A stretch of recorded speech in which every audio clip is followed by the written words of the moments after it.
La Terre de Émile Zola, 1887.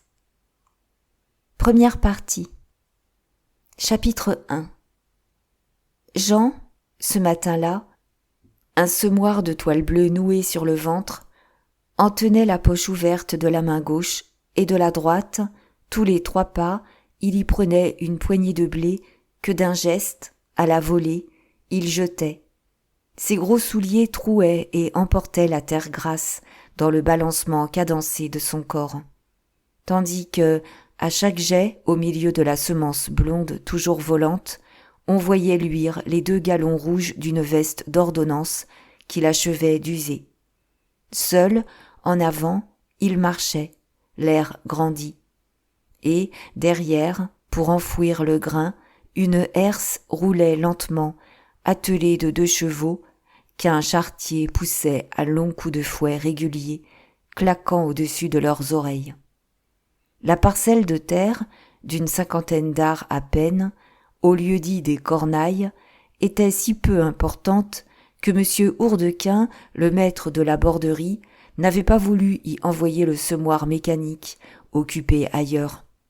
Jean, qui remontait la pièce du midi au nord, avait justement devant lui, à 2 kilomètres, les bâtiments de la ferme. Arrivé au bout du sillon, il leva les yeux, regarda sans voir, en soufflant 1 minute. C'étaient des murs bas, une tache brune de vieille ardoise perdue au seuil de la Beauce, dont la plaine, vers Chartres, s'étendait. Sous le ciel vaste, un ciel couvert de la fin d'octobre, 10 lieues de culture étalaient en cette saison les terres nues, jaunes et fortes, des grands carrés de labour qui alternaient avec les nappes vertes des luzernes et des trèfles. Et cela sans un coteau, sans un arbre, à perte de vue, se confondant, s'abaissant, derrière la ligne d'horizon, nette et ronde, comme sur une mer. Du côté de l'ouest, un petit bois bordait seul le ciel d'une bande roussie. Au milieu, une route, la route de Châteaudun à Orléans, d'une blancheur de craie, s'en allait toute droite pendant 4 lieues, déroulant le défilé géométrique des poteaux du télégraphe. Et rien autre que 3 ou 4 moulins de bois sur leurs pieds de charpente, les ailes immobiles. Des villages faisaient des îlots de pierre, un clocher au loin émergeait d'un pli de terrain, sans qu'on vît l'église dans les molles ondulations de cette terre du blé. Mais Jean se retourna et il repartit, du nord au midi, avec son balancement, la main gauche tenant le semoir, la droite fouettant l'air d'un vol continu de semences. Maintenant, il avait devant lui, tout proche, coupant la plaine ainsi qu'un fossé, les 3 vallons de l'Aigre, après lequel recommençait la Beauce, immense, jusqu'à Orléans. On ne devinait les prairies et les ombrages qu'à une ligne de grands peupliers dont les cimes jaunies dépassaient le trou, pareil, au ras des bords, à de courts buissons. Du petit village de Rognes, bâti sur la pente, quelques toitures seules étaient en vue, au pied de l'église, qui dressait en haut son clocher de pierre grise, habité par des familles de corbeaux très vieilles. Et, du côté de l'est, au-delà de la vallée du Loir, où se cachait à 2 lieues Cloyes, le chef-lieu du canton, se profilaient les lointains coteaux du Perche, violâtres sous le jour ardoisé. On se trouvait là dans l'ancien Dunois, devenu aujourd'hui l'arrondissement de Châteaudun, entre le Perche et la Beauce, et à la lisière même de celle-ci, à cet endroit où les terres moins fertiles lui font donner le nom de Beauce pouilleuse. Lorsque Jean fut au bout du champ, il s'arrêta encore, jeta un coup d'œil en bas, le long du ruisseau de l'Aigre, vif et clair à travers les herbages, et que suivait la route de Cloyes, sillonnée ce samedi-là par les carrioles des paysans allant au marché. Puis il remonta. Et toujours, et du même pas, avec le même geste, il allait au nord, il revenait au midi, enveloppé dans la poussière vivante du grain, pendant que, derrière, la herse, sous les claquements du fouet, enterrait les germes, du même train doux et comme réfléchi. De longues pluies venaient de retarder les semailles d'automne. On avait encore fumé en août, et les labours étaient prêts depuis longtemps, profonds, nettoyés des herbes salissantes, bons à redonner du blé, après le trèfle et l'avoine de l'assolement triennal. Aussi, la peur des gelées prochaines, menaçante à la suite de ces déluges, faisait-elle se hâter les cultivateurs. Le temps s'était mis brusquement au froid, un temps couleur de suie, sans un souffle de vent, d'une lumière égale et morne sur cet océan de terre immobile. De toutes parts, on semait. Il y avait un autre semeur à gauche, à 300 mètres, un autre plus loin, vers la droite, et d'autres encore s'enfonçaient en face, dans la perspective fuyante des terrains plats. C'étaient de petites silhouettes noires, de simples traits de plus en plus minces, qui se perdaient à des lieues. Mais tous avaient le geste, l'envolée de la semence, que l'on devinait comme une onde de vie autour d'eux. La plaine en prenait un frisson, jusque dans les lointains noyés, où les semeurs épars ne se voyaient plus. Jean descendait pour la dernière fois, lorsqu'il aperçut, venant de Rognes, une grande vache rousse et blanche, qu'une jeune fille, presque une enfant, conduisait à la corde. La petite paysanne et la bête suivaient le sentier qui longeait le vallon au bord du plateau. Et, le dos tourné, il avait achevé l'emblave en remontant, lorsqu'un bruit de course, au milieu de cris étranglés, lui fit de nouveau lever la tête, comme il dénouait son semoir pour partir. C'était la vache emportée, galopant dans une luzernière, suivie de la fille qui s'épuisait à la retenir. Il craignit un malheur, il cria « Lâche-la donc !» Elle n'en faisait rien, elle haletait, injuriait sa vache d'une voix de colère et d'épouvante. « La coliche ! Veux-tu bien, la coliche ! Ah, sale bête ! Ah, sacré rosse !» Jusque-là, courant et sautant de toute la longueur de ses petites jambes, elle avait pu la suivre. Mais elle buta, tomba une première fois, se releva pour retomber plus loin, et, dès lors, la bête s'affolant, elle fut traînée. Maintenant, elle hurlait. Son corps, dans la luzerne, laissait un sillage. « Lâche-la donc, nom de Dieu !» continuait à crier Jean. « Lâche-la donc !» Et il criait cela machinalement, par terreur, car il courait lui aussi, en comprenant enfin. La corde devait s'être nouée autour du poignet, serrée davantage à chaque nouvel effort. Heureusement, il coupa au travers d'un labour, arriva d'un tel galop devant la vache que celle-ci, effrayée, stupide, s'arrêta net. Déjà, il dénouait la corde, il asseyait la fille dans l'herbe. « Tu n'as rien de cassé ?» Mais elle ne s'était pas même évanouie. Elle se mit debout, se tâta, releva ses jupes jusqu'aux cuisses, tranquillement, pour voir ses genoux qui la brûlaient, si essoufflés encore qu'elle ne pouvait parler. « Vous voyez, c'est là, ça me pince. Tout de même, je remue. Il n'y a rien. Oh, j'ai eu peur. Sur le chemin, j'étais en bouillie. » Et, examinant son poignet forcé, cerclé de rouge, elle le mouilla de salive, y colla ses lèvres, en ajoutant avec un grand soupir, soulagée, remise. « Elle n'est pas méchante, la coliche. Seulement, depuis ce matin, elle nous fait rager, parce qu'elle est en chaleur. Je l'amène au taureau, à la borderie. »« À la borderie ?» répéta Jean. « Ça se trouve bien, j'y retourne, je t'accompagne. » Il continuait à la tutoyer, la traitant en gamine, tellement elle était fine encore pour ses 14 ans. Elle, le menton levé, regardait d'un air sérieux ce gros garçon châtain, aux cheveux ras, à la face pleine et régulière, dont les 29 ans faisaient pour elle un vieil homme. « Oh, je vous connais. Vous êtes caporal, le menuisier qui est resté comme valet chez monsieur Hourdequin. » À ce surnom, que les paysans lui avaient donné, le jeune homme eut un sourire. Et il la contemplait à son tour, surpris de la trouver presque femme déjà, avec sa petite gorge dure qui se formait, sa face allongée aux yeux noirs très profonds, aux lèvres épaisses, d'une chair fraîche et rose de fruits mûrissants. Vêtue d'une jupe grise et d'un caraco de laine noire, la tête coiffée d'un bonnet rond, elle avait la peau très brune, hâlée et dorée de soleil. « Mais tu es la cadette au père Mouche !» s'écria-t-il. « Je ne t'avais pas reconnue. N'est-ce pas ? Ta sœur était la bonne amie de Buteau le printemps dernier, quand il travaillait avec moi à la borderie. » Elle répondit simplement. « Oui, moi je suis Françoise. C'est ma sœur Lise qui est allée avec le cousin Buteau et qui est grosse de 6 mois à cette heure. Il a filé, il est du côté d'Orgères, à la ferme de la Chamade. »« C'est bien ça, » conclut Jean, « je les ai vus ensemble. » Et ils restèrent un instant muets, face à face, lui riant de ce qu'il avait surpris un soir les deux amoureux derrière une meule, elle mouillant toujours son poignet meurtri, comme si l'humidité de ses lèvres en eût calmé la cuisson. Pendant que, dans un champ voisin, la vache, tranquille, arrachait des touffes de luzerne.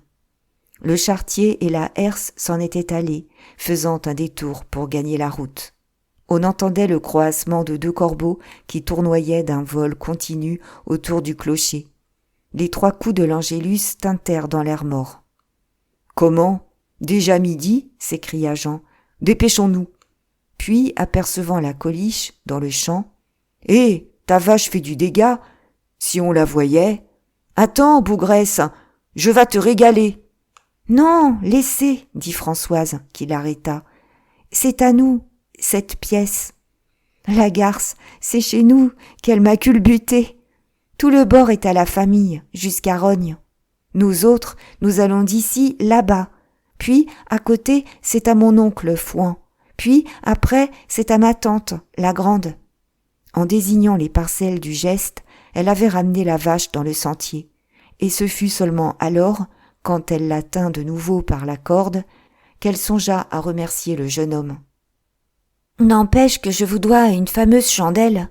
Vous savez, merci, merci bien de tout bon cœur. » Il s'était mis à marcher. Il suivait le chemin étroit qui longeait le vallon avant de s'enfoncer dans les terres. La dernière sonnerie de l'Angélus venait de s'envoler. Les corbeaux seuls croassaient toujours. Et derrière la vache tirant sur la corde, ni l'un ni l'autre ne causaient plus, retombés dans ce silence des paysans qui font des lieues côte à côte sans échanger un mot. À leur droite, ils eurent un regard pour un semoir mécanique dont les chevaux tournèrent près d'eux. Le charretier leur cria « Bonjour !» et ils répondirent « Bonjour !» du même ton grave. En bas, à leur gauche, le long de la route de Cloyes, des carrioles continuaient de filer, le marché n'ouvrant qu'à 1 heure. Elles étaient secouées durement sur leurs 2 roues, pareilles à des insectes sauteurs, si rapetissés au loin qu'on distinguait l'unique point blanc du bonnet des femmes. « Voilà mon oncle Fouan avec ma tante Rose, là-bas, qui s'en vont chez le notaire, » dit Françoise, les yeux sur une voiture grande comme une coque de noix, fuyant à plus de 2 kilomètres. Elle avait ce coup d'œil de matelot, cette vue longue des gens de plaine, exercée au détail, capable de reconnaître un homme ou une bête dans la petite tache remuante de leur silhouette. « Ah oui, on m'a conté, » reprit Jean. « Alors, c'est décidé. Le vieux partage son bien entre sa fille et ses 2 fils. »« C'est décidé. Ils ont tous rendez-vous aujourd'hui chez Monsieur Baille H. » Elle regardait toujours fuir la carriole. « Nous autres, nous nous en fichons. Ça ne nous rendra ni plus gras ni plus maigres. Seulement, il y a Buteau. Ma sœur pense qu'il l'épousera peut-être quand il aura sa part. » Jean se mit à rire. « Ce sacré Buteau, nous étions camarades. Ah, ça ne lui coûte guère de mentir aux filles. Il lui en faut quand même, il les prend à coups de poing lorsqu'elles ne veulent pas par gentillesse. »« Bien sûr que c'est un cochon, » déclara Françoise d'un air convaincu. « On ne fait pas à une cousine la cochonnerie de la planter là, le ventre gros. » Mais, brusquement, saisie de colère. « Attends, la Coliche, je vas te faire danser. La voilà qui recommence. Elle est enragée, cette bête, quand ça la tient. » D'une violente secousse, elle avait ramené la vache. À cet endroit, le chemin quittait le bord du plateau. La carriole disparut, tandis que tous deux continuèrent de marcher en plaine, n'ayant plus en face, à droite et à gauche, que le déroulement sans fin des cultures. Entre les labours et les prairies artificielles, le sentier s'en allait à plat, sans un buisson, aboutissant à la ferme qu'on aurait cru pouvoir toucher de la main et qui reculait sous le ciel de cendres. Ils étaient retombés dans leur silence. Ils n'ouvrirent plus la bouche. Comme envahis par la gravité réfléchie de cette Beauce si triste et si féconde. Lorsqu'ils arrivèrent, la grande cour carrée de la Borderie, fermée de trois côtés par les bâtiments des étables, des bergeries et des granges, était déserte. Mais tout de suite, sur le seuil de la cuisine, parut une jeune femme, petite, l'air effronté et joli. « Quoi donc, Jean ? On ne mange pas, ce matin ? » ?»« J'y vais, Madame Jacqueline. » Depuis que la fille à Cogney, le cantonnier de Rognes, la Cognette, comme on la nommait, quand elle lavait la vaisselle de la ferme à 12 ans, était montée aux honneurs de servante maîtresse, elle se faisait traiter en dame, despotiquement. « Ah, c'est toi, Françoise, reprit-elle. Tu viens pour le taureau. »« Eh bien, tu attendras. Le vacher est à Cloyes avec monsieur Hourdequin, mais il va revenir. Il devrait être ici. » Et, comme Jean se décidait à entrer dans la cuisine, elle le prit par la taille, se frottant à lui d'un air de rire, sans s'inquiéter d'être vue, en amoureuse gourmande qui ne se contentait pas du maître. Françoise, restée seule, attendit patiemment, assise sur un banc de pierre, devant la fosse à fumier qui tenait un tiers de la cour. Elle regardait sans penser une bande de poules, piquant du bec et se chauffant les pattes sur cette large couche basse, que le refroidissement de l'air faisait fumer d'une petite vapeur bleue. Au bout d'une demi-heure, lorsque Jean reparut, achevant une tartine de beurre, elle n'avait pas bougé. Il s'assit près d'elle, et comme la vache s'agitait, se battait de sa queue en meuglant, il finit par dire « C'est ennuyeux que le vacher ne rentre pas. » La jeune fille haussa les épaules. Rien ne la pressait. Puis, après un nouveau silence, « Alors, caporal, c'est Jean tout court qu'on vous nomme ? » ?»« Mais non, Jean Macquart. »« Et vous n'êtes pas de nos pays ? » ?»« Non, je suis provençale, de Plassans, une ville là-bas. » Elle avait levé les yeux pour l'examiner, surprise qu'on pût être de si loin. « Après Solferino, continua-t-il, il y a 18 mois, je suis revenu d'Italie avec mon congé, et c'est un camarade qui m'a amené par ici. Alors, voilà, mon ancien métier de menuisier ne m'allait plus. Des histoires m'ont fait rester à la ferme. »« Ah » dit-elle simplement, sans le quitter de ses grands yeux noirs. Mais, à ce moment, la Coliche prolongea son meuglement désespéré de désir, et un souffle rauque vint de la vacherie dont la porte était fermée. « Tiens !» cria Jean, « ce bougre de César l'a entendu. Écoute, il cause là-dedans. Oh, il connaît son affaire, on ne peut en faire entrer une dans la cour sans qu'il la sente et qu'il sache ce qu'on lui veut. » Puis, s'interrompant, « Dis donc, le vacher a dû rester avec monsieur Hourdequin. Si tu voulais, je t'amènerais le taureau. Nous ferions bien ça à nous deux. »« Oui, c'est une idée, » dit Françoise, qui se leva. Il ouvrait la porte de la vacherie lorsqu'il demanda encore. « Et ta bête, faut-il l'attacher ?»« L'attacher ? Non, non, pas la peine, elle est bien prête, elle ne bougera seulement point. » La porte ouverte, on aperçut, sur 2 rangs, aux 2 côtés de l'allée centrale, les 30 vaches de la ferme, les unes couchées dans la litière, les autres broyant les betteraves de leur auge. Et, de l'angle où ils se trouvaient, l'un des taureaux, un Hollandais noir taché de blanc, allongeait la tête, dans l'attente de sa besogne. Dès qu'il fut détaché, César, lentement, sortit. Mais tout de suite, il s'arrêta, comme surpris par le grand air et le grand jour, et il resta 1 minute immobile, raidi sur les pieds, la queue nerveusement balancée, le cou enflé, le mufle tendu et flairant. La Coliche, sans bouger, tournait vers lui ses gros yeux fixes, en meuglant plus bas. Alors, il s'avança, se colla contre elle, posa la tête sur la croupe, d'une courte et rude pression. Sa langue pendait, il écarta la queue, lécha jusqu'aux cuisses. Tandis que, le laissant faire, elle ne remuait toujours pas, la peau seulement plissée d'un frisson. Jean et Françoise, gravement, les mains ballantes, attendaient. Et, quand il fut prêt, César monta sur la Coliche, d'un saut brusque, avec une lourdeur puissante qui ébranla le sol. Elle n'avait pas plié, il la serrait au flanc de ses 2 jambes. Mais elle, une Cotentine de grande taille, était si haute, si large pour lui, de race moins forte, qu'il n'arrivait pas. Il le sentit, voulut se remonter inutilement. « Il est trop petiot, » dit Françoise. « Oui, un peu, » dit Jean. « Ça ne fait rien, il entrera tout de même. » Elle hocha la tête, et César, tâtonnant encore, s'épuisant, elle se décida. « Non, faut l'aider. S'il entre mal, ce sera perdu. Elle ne retiendra pas. » D'un air calme et attentif, comme pour une besogne sérieuse, elle s'était avancée. Le soin qu'elle y mettait fonçait le noir de ses yeux, entr'ouvrait ses lèvres rouges, dans sa face immobile. Elle dut lever le bras d'un grand geste, elle saisit à pleine main le membre du taureau qu'elle redressa. Et lui, quand il se sentit au bord, ramassé dans sa force, il pénétra d'un seul tour de rein, à fond. Puis, il ressortit.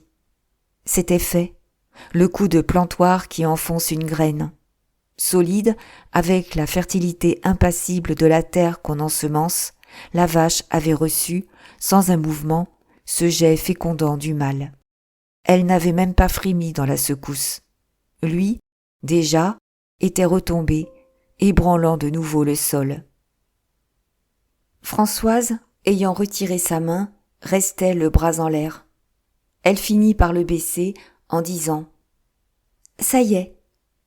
« Et raide », répondit Jean d'un air de conviction où se mêlait un contentement de bon ouvrier pour l'ouvrage vite et bien fait. Il ne songeait pas à lâcher une de ces gaillardises dont les garçons de la ferme s'égayaient avec les filles qui amenaient ainsi leurs vaches. Cette gamine semblait trouver ça tellement simple et nécessaire qu'il n'y avait vraiment pas de quoi rire, honnêtement. C'était la nature. Mais, depuis un instant, Jacqueline se tenait de nouveau sur la porte, et avec un roucoulement de gorge qui lui était familier, elle lança gaiement. « Eh, la main partout. C'est donc que ton amoureux n'a pas d'œil à ce bout-là. » Jean ayant éclaté d'un gros rire, Françoise subitement devint toute rouge. Confuse pour cacher sa gêne, tandis que César rentrait de lui-même à l'étable, et que la Coliche broutait un pied d'avoine poussé dans la fosse à fumier, elle fouilla ses poches, finit par sortir son mouchoir, en dénoua la corne où elle avait serré les 40 sous de la saillie. « Tenez, v'là l'argent, dit-elle. Bien le bonsoir. » Elle partit avec sa vache, et Jean, qui reprenait son semoir, la suivit en disant à Jacqueline qu'il allait au champ du poteau selon les ordres que M. Hourdequin avait donnés pour la journée. « Bon, » répondit-elle, « la herse doit y être. » Puis, comme le garçon rejoignait la petite paysanne et qu'il s'éloignait à la file dans l'étroit sentier, elle leur cria encore, de sa voix chaude de farceuse. « Pas de danger, hein? Si vous vous perdez ensemble, la petite connaît le bon chemin. » Derrière eux, la cour de la ferme redevint déserte. Ni l'un ni l'autre n'avait ri cette fois. Ils marchaient lentement, avec le seul bruit de leurs souliers butant contre les pierres. Lui ne voyait d'elle que sa nuque enfantine, où frisaient de petits cheveux noirs sous le bonnet rond. Enfin, au bout d'une 50aine de pas, « Elle a tort d'attraper les autres sur les hommes, » dit Françoise posément. J'aurais pu lui répondre. » Et, se tournant vers le jeune homme, le dévisageant d'un air de malice. « C'est vrai, n'est-ce pas ? Qu'elle en fait porter à monsieur Hourdequin, comme si elle était sa femme déjà. Vous en savez peut-être bien quelque chose, vous. » Il se troubla, il prit une mine sotte. « Dame, elle fait ce qui lui plaît, ça la regarde. » Françoise, le dos tourné, s'était remise en marche. « Ça, c'est vrai. Je plaisante. Parce que vous pourriez être quasiment mon père et que ça ne tire pas à conséquence. Mais, voyez-vous, depuis que Buteau a fait sa cochonnerie à ma sœur, j'ai bien juré que je me couperais plutôt les 4 membres que d'avoir un amoureux. » Jean hocha la tête, et ils ne parlèrent plus. Le petit champ du poteau se trouvait au bout du sentier, à moitié chemin de Rogne. Quand il y fut, le garçon s'arrêta. La herse l'attendait, un sac de semences était déchargé dans un sillon. Il y remplit son semoir en disant « Adieu, alors. »« Adieu, répondit Françoise. Encore merci. » Mais il fut pris d'une crainte. Il se redressa et cria « Dis donc, si la coliche recommençait, veux-tu que je t'accompagne jusque chez toi ?» Elle était déjà loin. Elle se retourna, jeta de sa voix calme et forte au travers du grand silence de la campagne. « Non, non, inutile, plus de danger, elle a le sac plein. » Jean, le semoir noué sur le ventre, s'était mis à descendre la pièce de labour avec le geste continu, l'envolée du grain, et il levait les yeux, il regardait Françoise décroître parmi les cultures, toute petite derrière sa vache indolente qui balançait son grand corps. Lorsqu'il remonta, il cessa de la voir. Mais, au retour, il la retrouva, rapetissée encore, si mince qu'elle ressemblait à une fleur de pissenlit, avec sa taille fine et son bonnet blanc. 3 fois de la sorte, elle diminua, puis il la chercha. Elle avait dû tourner devant l'église. 2 heures sonnèrent. Le ciel restait gris, sourd et glacé, et des pelletées de cendres fines paraissaient y avoir enseveli le soleil pour de longs mois, jusqu'au printemps. Dans cette tristesse, une tache plus claire pâlissait les nuages, vers Orléans, comme si, de ce côté, le soleil eût resplendi quelque part à des lieues. C'était sur cette échancrure blême que se détachait le clocher de Rogne, tandis que le village dévalait, caché dans le pli invisible du vallon de l'Aigre. Mais, vers Chartres, au nord, la ligne plate de l'horizon gardait sa netteté de traits d'encre coupant un lavis entre l'uniformité terreuse du vaste ciel et le déroulement sans borne de la Beauce. Depuis le déjeuner, le nombre de semeurs semblait y avoir grandi. Maintenant, chaque parcelle de la petite culture avait le sien. Ils se multipliaient, pullulaient comme de noires fourmis laborieuses, mises en l'air par quelque gros travail, s'acharnant sur une besogne démesurée, géante à côté de leur petitesse. Et l'on distinguait pourtant, même chez les plus lointains, le geste obstiné, toujours le même, cet entêtement d'insectes en lutte avec l'immensité du sol. Victorieux à la fin de l'étendue et de la vie. Jusqu'à la nuit tombée, Jean sema. Après le chant du poteau, ce fut celui des rigoles et celui des 4 chemins. Il allait, il venait, à longs pas rythmés dans les labours. Et le blé de son semoir s'épuisait, la semence derrière lui fécondait la terre. Chapitre 2. La maison de maître Baille-Hache, notaire à Cloyes, était située rue Grouez, à gauche, en allant à Châteaudun. Une petite maison blanche d'un seul étage, au coin de laquelle était fixée la corde de l'unique réverbère qui éclairait cette large rue pavée, déserte en semaine, animée le samedi du flot des paysans venant au marché. De loin, on voyait luire les 2 panonceaux sur la ligne crayeuse des constructions basses. Et derrière, un étroit jardin descendait jusqu'au Loir. Ce samedi-là, dans la pièce qui servait d'étude et qui donnait sur la rue, à droite du vestibule, le petit clerc, un gamin de 15 ans, chétif et pâle, avait relevé l'un des rideaux de mousseline pour voir passer le monde.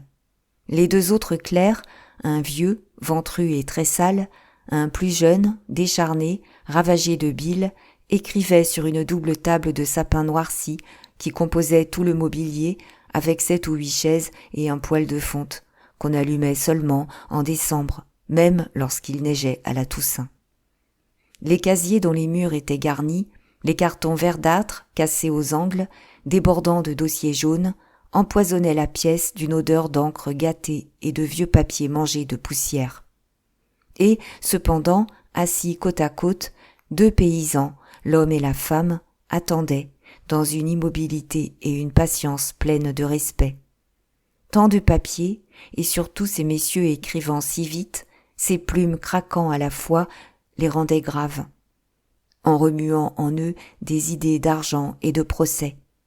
La femme, âgée de 34 ans, très brune, de figure agréable, gâtée par un grand nez, avait croisé ses mains sèches de travailleuse sur son caraco de drap noir bordé de velours. Et, de ses yeux vifs, elle fouillait les coins, avec l'évidente rêverie de tous les titres de biens qui dormaient là. Tandis que l'homme, de 5 ans plus âgé, roux et placide, en pantalon noir et en longue blouse de toile bleue, toute neuve, tenait sur ses genoux son chapeau de feutre rond, sans que l'ombre d'une pensée animât sa large face de terre cuite, rasée soigneusement, trouée de 2 gros yeux bleu faïence, d'une fixité de bœuf au repos.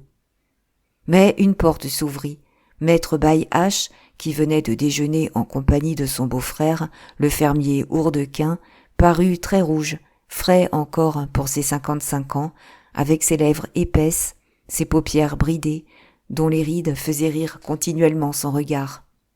Il portait un binocle et avait le continuel geste maniaque de tirer les longs poils grisonnants de ses favoris. « Ah, c'est vous, Delhomme, dit-il. Le père Fouan s'est donc décidé au partage ?» Ce fut la femme qui répondit. « Mais oui, monsieur Baille-Hache, nous avons tous rendez-vous pour tomber d'accord et pour que vous nous disiez comment on fait. » Bon, Fanny, on va voir.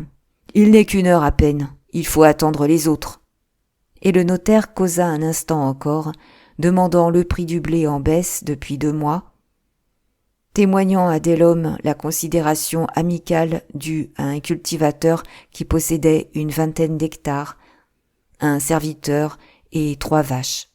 Puis il rentra dans son cabinet. Les clercs n'avaient pas levé la tête, exagérant les craquements de leurs plumes, et, de nouveau, les Delhomme attendirent, immobiles. C'était une chanceuse, cette Fanny, d'avoir été épousée par un amoureux honnête et riche, sans même être enceinte, elle qui, pour sa part, n'espérait du père Fouan que 3 hectares environ. Son mari, du reste, ne se repentait pas, car il n'aurait pu trouver une ménagère plus intelligente ni plus active, au point qu'il se laissait conduire en toutes choses, d'esprit borné, mais si calme, si droit, que souvent, à Rognes, on le prenait pour arbitre. À ce moment, le petit clerc, qui regardait dans la rue, étouffa un rire entre ses doigts, en murmurant à son voisin, le vieux, ventru et très sale. « Oh, Jésus-Christ !» Vivement, Fanny s'était penchée à l'oreille de son homme. « Tu sais, laisse-moi faire. J'aime bien papa et maman, mais je ne veux pas qu'ils nous volent.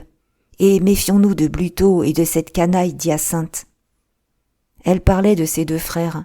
Elle avait vu par la fenêtre arriver l'aîné, cette Hyacinthe que tout le pays connaissait sous le surnom de Jésus-Christ. Un paresseux et un ivrogne qui, à son retour du service, après avoir fait les campagnes d'Afrique, s'était mis à battre les champs, refusant tout travail régulier, vivant de braconnage et de maraude, comme s'il eût rançonné encore un peuple tremblant de bédouins. Un grand gaillard entra, dans toute la force musculeuse de ses 40 ans, les cheveux bouclés, la barbe en pointe, longue et inculte, avec une face de Christ ravagé, un Christ soûlard, violeur de filles et détrousseur de grande route. Depuis le matin à Cloyes, il était gris déjà, le pantalon boueux, la blouse ignoble de taches, une casquette en loques renversée sur la nuque. Et il fumait un cigare d'1 sou, humide et noir, qui empestaient. Cependant, au fond de ses beaux yeux noyés, il y avait de la goguenardise pas méchante, le cœur ouvert d'une bonne crapule. « Alors, le père et la mère ne sont pas encore là ?» demanda-t-il. Et, comme le clerc maigre, jauni de bile, lui répondait rageusement d'un signe de tête négatif, il resta un instant le regard au mur, tandis que son cigare fumait tout seul dans sa main. Il n'avait pas eu un coup d'œil pour sa sœur et son beau-frère, qui, eux-mêmes, ne paraissaient pas l'avoir vu entrer. Puis, sans ajouter un mot, il sortit, il alla attendre sur le trottoir. « Oh, Jésus-Christ! Oh, Jésus-Christ !» répéta en faux bourdon le petit clerc, le nez vers la rue, l'air de plus en plus amusé du sobriquet qui éveillait en lui des histoires drôles. Mais 5 minutes à peine se passèrent. Les Fouan arrivèrent enfin, 2 vieux au mouvement ralenti et prudent. Le père, jadis très robuste, âgé de 70 ans aujourd'hui, s'était desséché et rapetissé dans un travail si dur, dans une passion de la terre si âpre, que son corps se courbait comme pour retourner à cette terre, violemment, désiré et possédé. Pourtant, sauf les jambes, il était gaillard encore, bien tenu, ses petits favoris blancs en pâte de lièvre correcte, avec le long nez de la famille qui aiguisait sa face maigre, au plan de cuir coupé de grands plis. Et, dans son ombre, ne le quittant pas d'une semelle, la mère, plus petite, semblait être restée grasse, le ventre gros d'un commencement d'hydropisie, le visage couleur d'avoine, troué d'yeux ronds, d'une bouche ronde, qu'une infinité de rides serraient ainsi que des bourses d'avare. Stupide, réduite dans le ménage à un rôle de bête docile et laborieuse, elle avait toujours tremblé devant l'autorité despotique de son mari. « Ah, c'est donc vous !» s'écria Fanny, qui se leva. Delhomme avait également quitté sa chaise, et, derrière les vieux, Jésus-Christ venait de reparaître, se dandinant, sans une parole. Il écrasa le bout de son cigare pour l'éteindre, puis fourra le fumeron empesté dans une poche de sa blouse. « Alors, nous y sommes, » dit Fouan. « Il ne manque que Buteau. Jamais à l'heure, jamais comme les autres, ce bougre-là. »« Je l'ai vu au marché, » déclara Jésus-Christ d'une voix enrouée par l'eau-de-vie. « Il va venir. » Buteau, le cadet, âgé de 27 ans, devait ce surnom à sa mauvaise tête, continuellement en révolte, s'obstinant dans des idées à lui qui n'étaient celles de personne. Même gamin, il n'avait pu s'entendre avec ses parents. Et, plus tard, après avoir tiré un bon numéro, il s'était sauvé de chez eux pour se louer d'abord à la borderie, ensuite à la chamade. Mais, comme le père continuait de gronder, il entra, vif et gai. Chez lui, le grand nez des Fouan s'était aplati, tandis que le bas de la figure, les maxillaires, s'avançaient en mâchoires puissantes de carnassier. Les tempes fuyaient, tout le haut de la tête se resserrait, et derrière le rire gaillard de ses yeux gris, il y avait déjà de la ruse et de la violence. Il tenait de son père le désir brutal, l'entêtement dans la possession, aggravé par l'avarice étroite de la mère. À chaque querelle, lorsque les 2 vieux l'accablaient de reproches, il leur répondait « Fallait pas me faire comme ça !»« Dites donc, il y a 5 lieues de la chamade à Cloix, » répondit-il au grognement. « Et puis quoi ? J'arrive en même temps que vous. Est-ce qu'on va encore me tomber sur le dos ?» Maintenant, tous se disputaient, criaient de leurs voix perçantes et hautes, habitués au plein vent, débattaient leurs affaires, absolument comme s'ils se fussent trouvés chez eux. Les clercs, incommodés, leur jetaient des regards obliques, lorsque le notaire vint au bruit, ouvrant de nouveau la porte de son cabinet. « Vous y êtes tous ? Allons, entrez. » Ce cabinet donnait sur le jardin, la mince bande de terre qui descendait jusqu'au Loir, dont on apercevait, au loin, les peupliers sans feuilles. Ornant la cheminée, il y avait une pendule de marbre noir entre des paquets de dossiers, et rien autre que le bureau d'acajou, un cartonnier et des chaises. Tout de suite, M. Baille-H s'était installé à ce bureau, comme à un tribunal. Tandis que les paysans, entrés à la queue, hésitaient, louchaient en regardant les sièges, avec l'embarras de savoir où et comment ils devaient s'asseoir. « Voyons, asseyez-vous !» Alors, poussés par les autres, Fouan et Rose se trouvèrent au premier rang sur 2 chaises. Fanny et Delhomme se mirent derrière, également côte à côte, pendant que Buteau s'isolait dans un coin, contre le mur, et qu'Hyacinthe seul restait debout devant la fenêtre dont il bouchait le jour de ses larges épaules. Mais le notaire, impatienté, l'interpella familièrement. « Asseyez-vous donc, Jésus-Christ !» Et il dut entamer l'affaire le premier. « Ainsi, père Fouan, vous vous êtes décidé à partager vos biens de votre vivant entre vos 2 fils et votre fille. » Le vieux ne répondit point. Les autres demeurèrent immobiles. Un grand silence se fit. D'ailleurs, le notaire, habitué à ces lenteurs, ne se hâtait pas, lui non plus. Sa charge était dans la famille depuis 250 ans.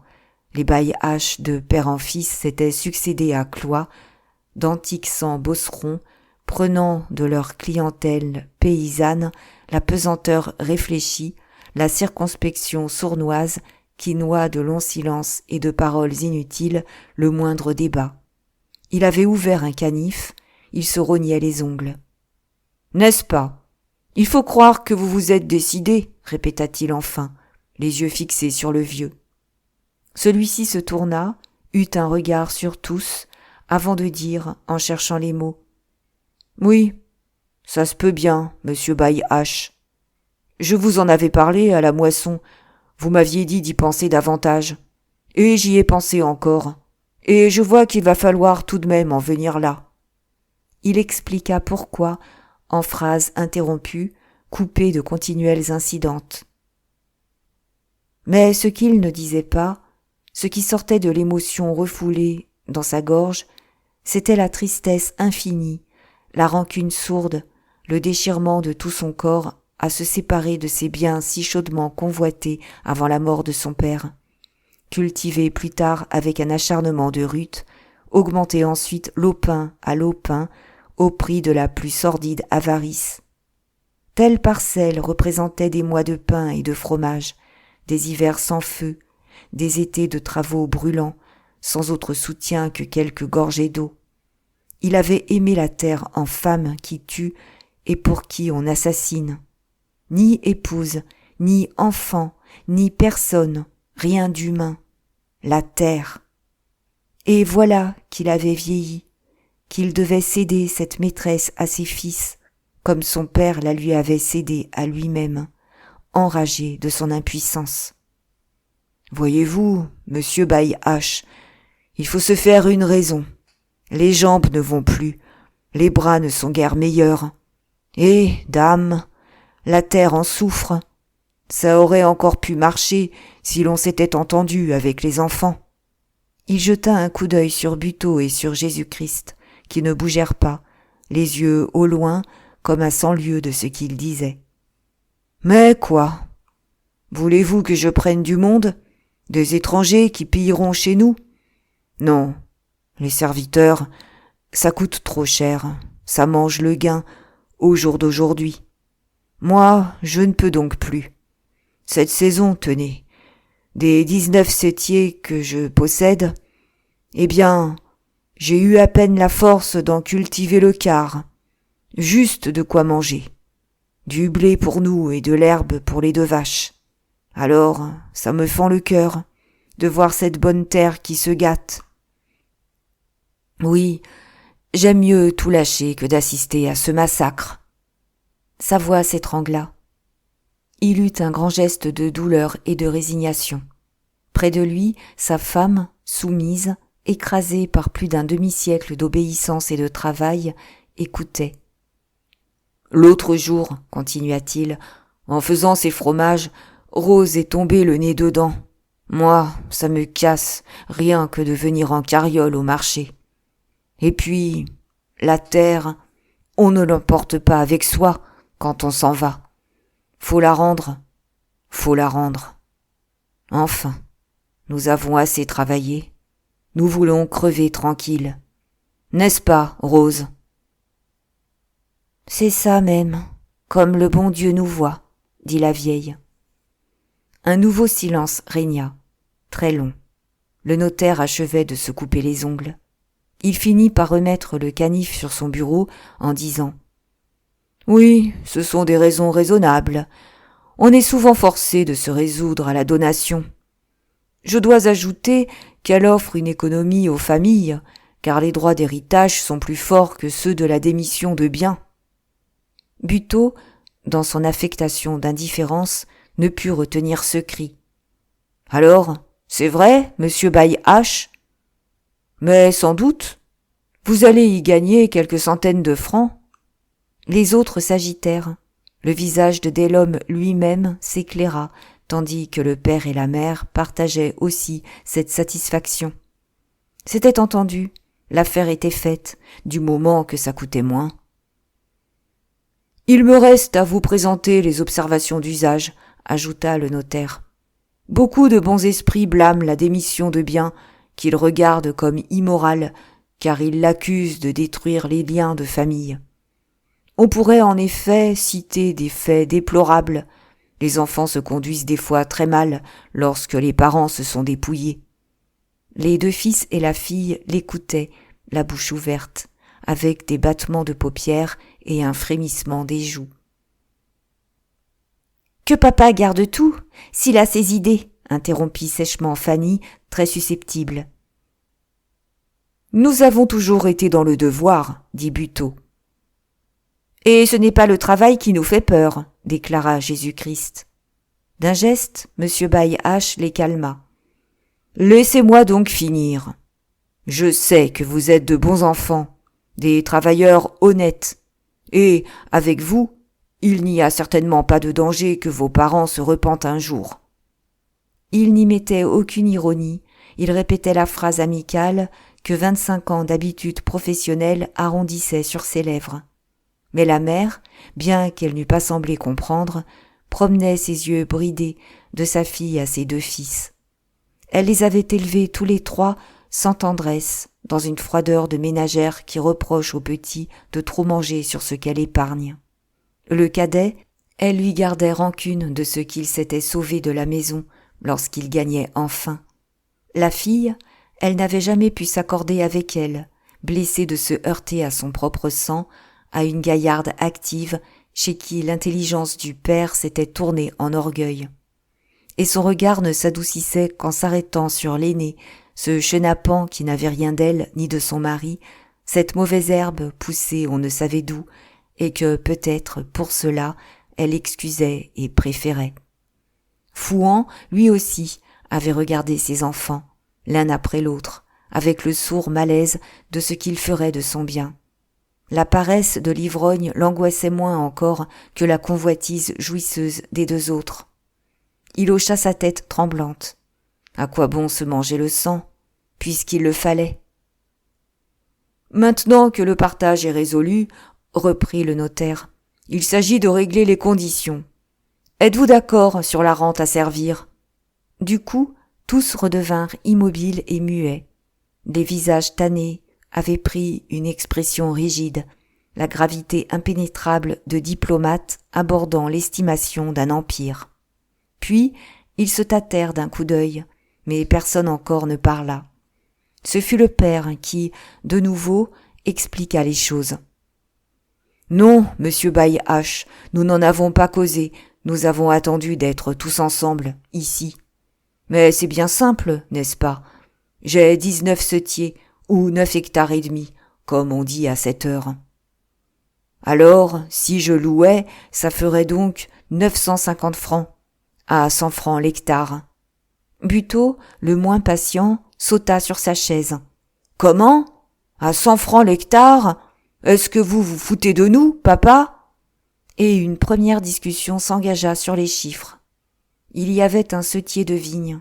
Ça oui, on l'aurait loué 50 francs. Mais est-ce qu'on n'aurait jamais trouvé ce prix pour les 12 setiers de terre de labour, et surtout pour les 6 setiers de prairies naturelles, ces prés du bord de l'Ègre, dont le foin ne valait rien ?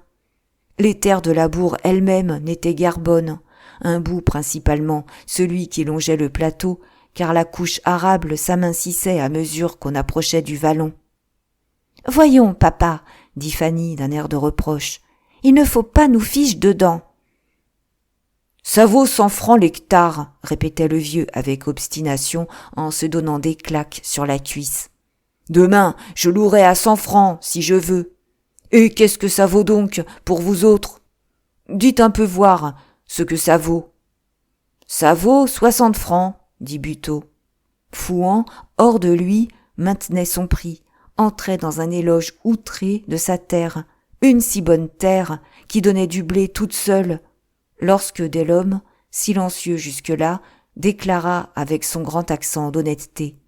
« Ça vaut 80 francs, pas un sou de plus, pas un sou de moins. » Tout de suite, le vieux se calma. « Bon, mettons 80, je veux bien faire un sacrifice pour mes enfants. » Mais Rose, qui l'avait tiré par un coin de sa blouse, lâcha un seul mot, la révolte de sa ladrerie. « Non, non !» Jésus-Christ s'était désintéressé. La terre ne lui tenait plus au cœur depuis ses 5 ans d'Afrique. Il ne brûlait que d'un désir, avoir sa part pour battre monnaie. Aussi continuait-il à se dandiner d'un air goguenard et supérieur. « J'ai dit 80 !» criait Fouan. « C'est 80 ! Je n'ai jamais eu qu'une parole. Devant Dieu, je le jure. 9 hectares et demi, voyons, ça fait 760 francs, en chiffres ronds, 800. Eh bien, la pension sera de 800 francs, c'est juste. » Violemment, Buteau éclata de rire, pendant que Fanny protestait d'un branle de la tête comme stupéfiée. Et M. Baille-Hache, qui, depuis la discussion, regardait dans son jardin, les yeux vagues, revint à ses clients, sembla les écouter en se tirant les favoris de son geste maniaque, assoupi par la digestion du fin déjeuner qu'il avait fait. Cette fois pourtant, le vieux avait raison. C'était juste. Mais les enfants, échauffés, emportés par la passion de conclure le marché au plus bas prix possible, se montraient terribles, marchandaient, juraient, avec la mauvaise foi des paysans qui achètent un cochon. « 800 francs !» ricanait Buteau. « C'est donc que vous allez vivre comme des bourgeois ? Ah bien, 800 francs, on mangerait 4. Dites tout de suite que c'est pour vous crever d'indigestion. » Fouan ne se fâchait pas encore. Il trouvait le marchandage naturel. Il faisait simplement face à ce déchaînement prévu, allumé lui aussi, allant carrément jusqu'au bout de ses exigences. « Et ce n'est pas tout. Minute. Nous gardons jusqu'à notre mort la maison et le jardin, bien entendu.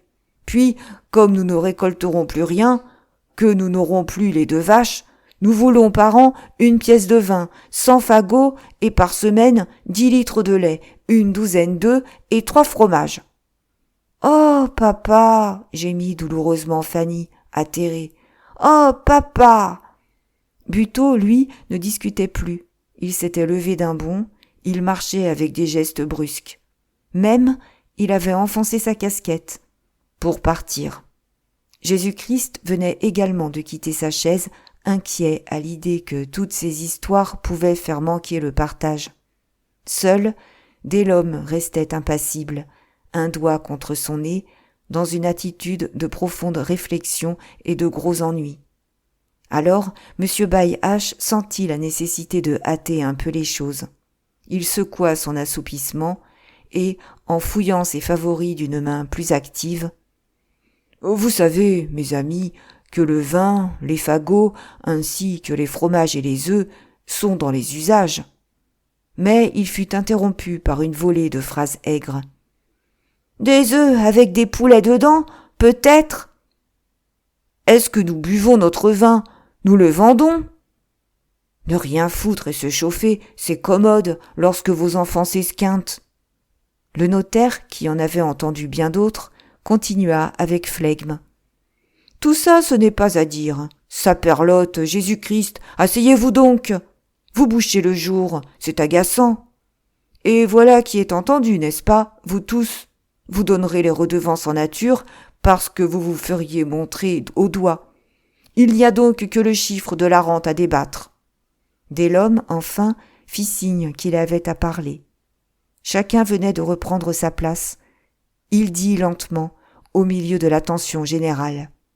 « Pardon, ça semble juste, ce que demande le père. On pourrait lui servir 800 francs, puisque c'est 800 francs qu'il louerait son bien. Seulement, nous ne comptons pas ainsi, nous autres. Il ne nous loue pas la terre, il nous la donne, et le calcul est de savoir ce que lui et la mère ont besoin pour vivre. Oui, pas davantage, ce qu'ils ont besoin pour vivre. » « En effet, » appuya le notaire, « c'est ordinairement la base que l'on prend. » Et une autre querelle s'éternisa. La vie des deux vieux fut fouillée, étalée, discutée, besoin par besoin. On pesa le pain, les légumes, la viande. On estima les vêtements, rognant sur la toile et sur la laine. On descendit même aux petites douceurs, au tabac à fumer du père, dont les 2 sous quotidiens, après des réclamations interminables, furent fixés à 1 sou. Lorsqu'on ne travaillait plus, il fallait savoir se réduire. Est-ce que la mère, elle aussi, ne pouvait se passer de café noir ? C'était comme leur chien, un vieux chien de 12 ans qui mangeait gros, sans utilité. Il y avait beau temps qu'on aurait dû lui allonger un coup de fusil. Quand le calcul se trouva terminé, on le recommença. On chercha ce qu'on allait supprimer encore. 2 chemises, 6 mouchoirs par an, 1 centime sur ce qu'on avait mis par jour pour le sucre. Et, en taillant et retaillant, en épuisant les économies infimes, on arriva de la sorte à un chiffre de 550 et quelques francs, ce qui laissa les enfants agités, hors d'eux, car ils s'entêtaient à ne pas dépasser 500 francs tout rond. Cependant, Fanny se lassait. Elle n'était pas mauvaise fille, plus pitoyable que les hommes, n'ayant point encore le cœur et la peau durcis par la rude existence au grand air. Aussi parlait-elle d'en finir, résignée à des concessions. Jésus-Christ, de son côté, haussait les épaules, très larges sur l'argent, envahi même d'un attendrissement d'ivrogne, prêt à offrir un appoint sur sa part, qu'il n'aurait du reste jamais payé. « Voyons, » demanda la fille, « ça va-t-il pour 550 ?»« Mais oui, répondit-il, « faut bien qu'ils nocent un peu, les vieux. » La mère eut pour son aîné un regard souriant et mouillé d'affection, tandis que le père continuait la lutte avec le cadet. Il n'avait cédé que pas à pas, bataillant à chaque réduction, s'entêtant sur certains chiffres. Mais, sous l'opiniâtreté froide qu'il montrait, une colère grandissait en lui, devant l'enragement de cette chair qui était la sienne, à s'engraisser de sa chair, à lui sucer le sang, vivant encore. Il oubliait qu'il avait mangé son père ainsi. Ses mains s'étaient mises à trembler. Il gronda. « Ah, fichue graine, dire qu'on a élevé ça et que ça vous retire le pain de la bouche. J'en suis dégoûté, ma parole. J'aimerais mieux pourrir déjà dans la terre. Alors, il n'y a pas moyen que vous soyez gentil. Vous ne voulez donner que 550 ?» Il consentait, lorsque sa femme, de nouveau, le tira par sa blouse en lui soufflant. « Non, non !»« Ce n'est pas tout ça, » dit Buteau, après une hésitation. « Et l'argent de vos économies ? Si vous avez de l'argent, n'est-ce pas, vous n'allez pas bien sûr accepter le nôtre ?» Il regardait son père fixement, ayant réservé ce coup pour la fin. Le vieux était devenu très pâle. « Quel argent ? demanda-t-il. « Mais l'argent placé, l'argent dont vous cachez les titres. » Buteau, qui soupçonnait seulement le magot, voulait se faire une certitude. Certains soirs, il avait cru voir son père prendre, derrière une glace, un petit rouleau de papier. Le lendemain et les jours suivants, il s'était mis aux aguets. Mais rien n'avait reparu. Il ne restait que le trou vide. Fouan, de blême qu'il était, devint subitement très rouge, sous le flot de sa colère qui éclatait enfin. Il se leva, cria avec un furieux geste. « Ah, ça, nom de Dieu, vous fouillez dans mes poches, maintenant? Je n'ai pas un sou, pas un liard de placé. Vous avez trop coûté pour ça, mauvais bougre. Mais est-ce que ça vous regarderait? Est-ce que je ne suis pas le maître, le père? Il semblait grandir dans ce réveil de son autorité. Pendant des années, tous, la femme et les enfants, avaient tremblé sous lui, sous ce despotisme rude du chef de la famille paysanne. On se trompait si on le croyait fini. « Oh, papa !» voulut ricaner Buteau. « Tais-toi, nom de Dieu !» continua le vieux, la main toujours en l'air. « Tais-toi ou je cogne !» Le cadet bégaya, se fit tout petit sur sa chaise. Il avait senti le vent de la gifle, il était repris des peurs de son enfance, levant le coude pour se garer. « Et toi, Hyacinthe, n'aie pas l'air de rire. Et toi, Fanny, baisse les yeux. Aussi vrai que le soleil nous éclaire, je vas vous faire danser, moi. » Il était seul debout et menaçant. La mère tremblait, comme si elle eût craint les torgnoles égarés. Les enfants ne bougeaient plus, ne soufflaient plus, soumis, domptés. « Vous entendez ça? Je veux que la rente soit de 600 francs. Autrement, je vends ma terre, je la mets en viager. Oui, pour manger tout, pour que vous n'ayez pas un radis après moi. Les donnez-vous, les 600 francs? » « Mais, papa, murmura Fanny, nous donnerons ce que vous demanderez. »« 600 francs, c'est bien, dit Delhomme. »« Moi, déclara Jésus-Christ, je veux ce qu'on veut. » Buteau, les dents serrées de rancune, parut consentir par son silence. Et Fouan les dominait toujours, promenant ses durs regards de maître obéi. Il finit par se rasseoir en disant « Alors, ça va, nous sommes d'accord. » Monsieur Baillehache, sans s'émouvoir, repris de sommeil, avait attendu la fin de la querelle. Il rouvrit les yeux, il conclut paisiblement. « Puisque vous êtes d'accord, en voilà assez. Maintenant que je connais les conditions, je vais dresser l'acte. De votre côté, faites arpenter, divisez et dites à l'arpenteur de m'envoyer une note contenant la désignation des lots. Lorsque vous les aurez tirés au sort, nous n'aurons plus qu'à inscrire après chaque nom le numéro tiré et nous signerons. » Il avait quitté son fauteuil pour les congédier.